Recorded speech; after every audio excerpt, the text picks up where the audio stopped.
ഒന്ന് വിളിച്ചാ പോലീസ് ഇങ്ങെത്തും. അതിനേക്കാളും നല്ലത് മര്യാദയ്ക്ക് ഇറങ്ങി പോകുന്നതാ. രണ്ടെണ്ണം വേഗം ഇറങ്ങി പോകാൻ നോക്ക്. ഇവിടെ തന്നോടല്ലോ ഇറങ്ങി പോകാൻ പറഞ്ഞത്, എന്നിട്ട് താഴെ കളിക്കുന്ന ഇങ്ങോട്ട് ആളെ ഇങ്ങോട്ട്. എന്തേ കാണിക്കുന്നത്? മാറി നിൽക്കാം അങ്ങോട്ട്. ഇങ്ങോട്ട് കോടതി ഉത്തരവായിട്ട് വന്നാലും പോതെ കുറ്റടിച്ച് നിൽക്കും അവള്. അങ്ങോട്ട് ശിവാനി വേണ്ട, വിടവളെ. പ്രണവ്, ശിവാനി ഇറക്കി വിട് രണ്ടെണ്ണത്തിനെ.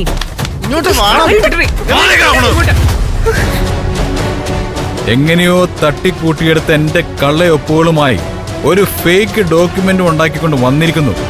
നാണം ഉണ്ടാണോ നിനക്ക്? സബ് രജിസ്ട്രാർ ഓഫീസിൽ രജിസ്റ്റർ ചെയ്ത ഡോക്യുമെന്റിനെയാണോ നീ ഫേക്ക് എന്ന് പറയുന്നത്? നിനക്ക് എന്താടാ വിവരമില്ലേ? നിങ്ങളോട് മിണ്ടാതിരിക്കുക, ഞാൻ ഇവനോട് സംസാരിക്കട്ടെ. നിന്റെ കയ്യില് ഈ ഡോക്യുമെന്റ്സ് അല്ലേ ഉള്ളൂ, എന്റെ കയ്യില് വേറെ ചില ഡോക്യുമെന്റ്സ് ഇരിപ്പുണ്ട്. എന്താ അത് കാണണോ നിനക്ക്? കാണിച്ചു തരാം. സ്വത്തുക്കൾ നഷ്ടപ്പെടാതിരിക്കാൻ നിങ്ങൾ അങ്ങനെ പല രേഖകളും ഉണ്ടാക്കി വെച്ചിട്ടുണ്ടായിരിക്കും. അതൊന്നും കാണേണ്ട ആവശ്യമൊന്നും എനിക്കില്ല.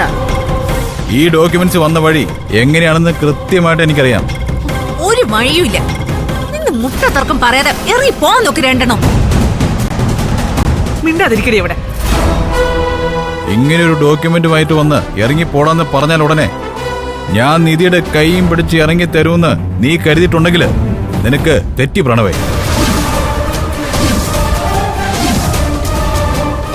എന്റെ കയ്യിലിരിക്കുന്ന രേഖകൾക്ക് മുമ്പിൽ നിന്റെ കോടതി ഉത്തരവുകൾക്കൊക്കെ പുല്ല് വിലയാണ്.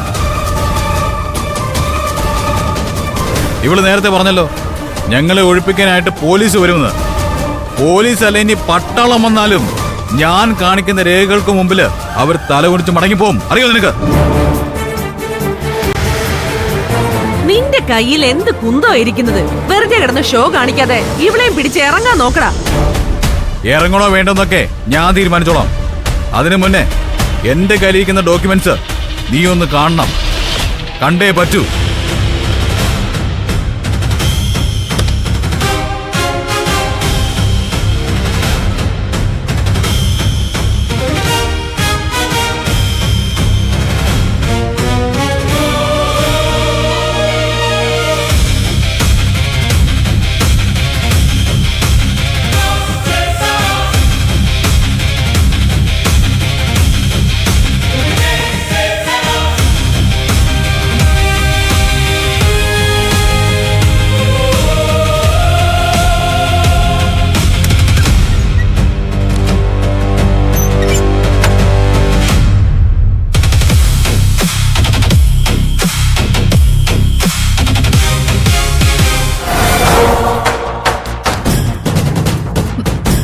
നോക്കി, എല്ലാ അവകാശങ്ങളും തനിക്കാണെന്ന് സ്ഥാപിച്ചെടുക്കാൻ ഗൗതം പല കള്ള തെളിവുകളും ഉണ്ടാക്കിയെന്നിരിക്കും. അതൊക്കെ കേട്ടിട്ട് ഇറങ്ങി പോവാനാണ് ഉദ്ദേശമെങ്കിലേ കൂടെ എന്നെ പ്രതീക്ഷിക്കണ്ട, കേട്ടല്ലോ. ഗൗതം തന്നെ എഴുതി ഒപ്പിട്ട് രജിസ്റ്റർ ചെയ്ത ഡോക്യുമെന്റ്സുകളാണ് ഏട്ടത്തിയുടെ കയ്യിലിരിക്കുന്നത്. പിന്നെ ഈ വീട്ടിൽ അതിക്രമിച്ച് കയറി താമസിക്കുന്നവരെ ഇറക്കി വിടാനുള്ള കോർട്ട് ഓർഡറും കയ്യിലുണ്ട്. പിന്നെ നീ എന്തിനാടാ ഭയക്കുന്നത്? ധൈര്യമായിട്ട് നിൽക്ക്.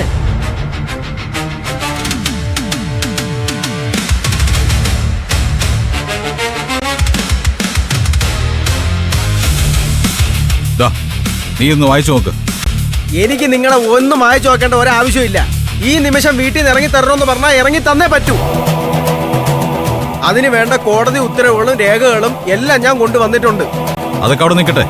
തൽക്കാലം നീ ഇതൊന്ന് വായിച്ചു നോക്ക്. അപ്പം മനസ്സിലാവും നീ കൊണ്ടുവന്ന ഡോക്യുമെന്റ്സിനും കോടതി ഉത്തരവിനും എത്രത്തോളം വിലയുണ്ടെന്ന്. അത് കഴിഞ്ഞ് നിനക്ക് തീരുമാനിക്കാം എന്ത് വേണമെന്ന്. വായിക്ക്. പോണ തന്നെ കുന്ത്രാടങ്ങള് ഇറങ്ങി പോണ വെളിയിലും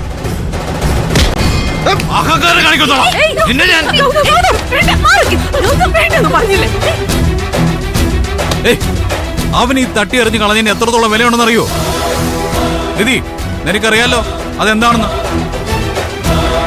അതിനി എന്ത് വിലയാണെന്ന് പറഞ്ഞാലും ഞങ്ങൾക്ക് പുല്ല. പിന്നെ നിങ്ങൾ എല്ലാരും കൂടെ ചേർന്ന് പടച്ചുണ്ടാക്കി എന്നെ ചതിക്കാൻ വേണ്ടി കൊണ്ടുവന്നെങ്കിൽ ഈ ഡോക്യുമെന്റിനാണോ വില? എഴുത്ത് കടലാസിന്റെ വില പോലും കൽപ്പിച്ചിട്ടില്ല. കണ്ടോ?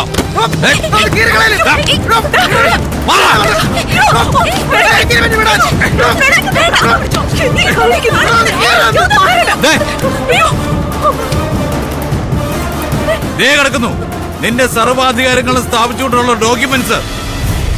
എന്നെ ഞാനിന്ന് കൊല്ലുവാണോ?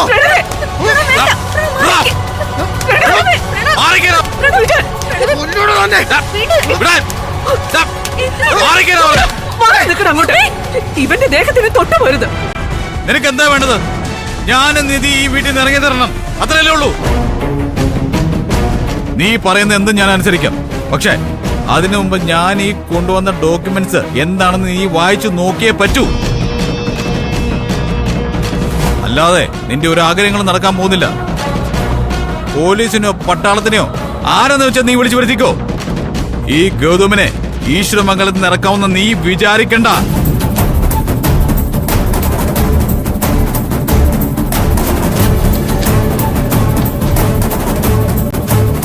പ്ലീസ് പ്രണവ്, നീ ഇതൊന്ന് വായിച്ചു നോക്ക്. അത് കഴിഞ്ഞിട്ട് എന്ത് വേണമെങ്കിലും ആവാലോ. നീ കൊണ്ടുതന്ന ഡോക്യുമെന്റ്സ് ഞങ്ങൾ വായിച്ചു നോക്കിയില്ലേ? എന്തുവാണ് അതിൽ എഴുതി വെച്ചേക്കുന്നത്? അമ്മയൊന്ന് സമാധാനപ്പെട്. അവൻ വായിക്കട്ടെ. അത് വായിച്ചിട്ട് മനസ്സിലാക്കാനുള്ള ബുദ്ധിയൊക്കെ അവനുണ്ടല്ലോ. എന്റെ പ്രണവേ, നീ അതൊന്ന് വാങ്ങി വായിച്ചു നോക്ക്. എന്ത് വേണോന്ന് അത് കഴിഞ്ഞ് ഞാൻ നിനക്ക് പറഞ്ഞു തരാം.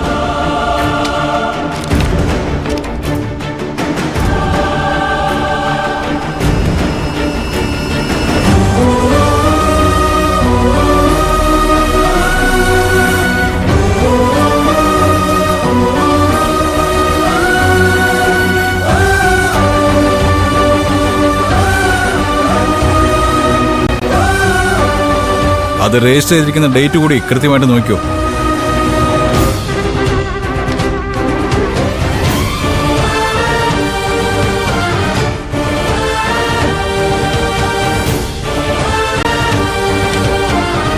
അത് രജിസ്റ്റർ ചെയ്തിരിക്കുന്ന ഡേറ്റും നീ കൊണ്ടുവന്ന ഡോക്യുമെന്റ്സിലെ ഡേറ്റും ഒന്ന് കമ്പയർ ചെയ്ത് നോക്കും.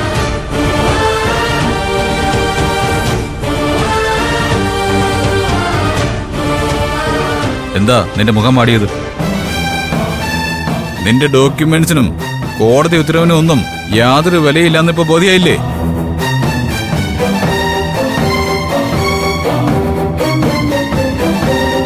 എന്താ പ്രണവേ, എന്താ പ്രശ്നം?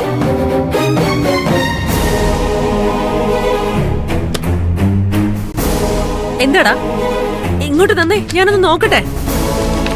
കാര്യങ്ങൾ വിശദമായിട്ട് ഞാൻ പറഞ്ഞുതരാം. പ്രണവ് കൊണ്ടുവന്ന ഡോക്യുമെന്റ്സ് രജിസ്റ്റർ ചെയ്യുന്നതിന് മുൻപ് തന്നെ ഗൗതം ഈ ഡോക്യുമെന്റ്സ് രജിസ്റ്റർ ചെയ്തതാണ്. എനിക്കൊന്നും മനസ്സിലാവുന്നില്ല. കാര്യങ്ങളൊന്നും വ്യക്തമായി പറഞ്ഞതാ. ഞാൻ പറയാമേ.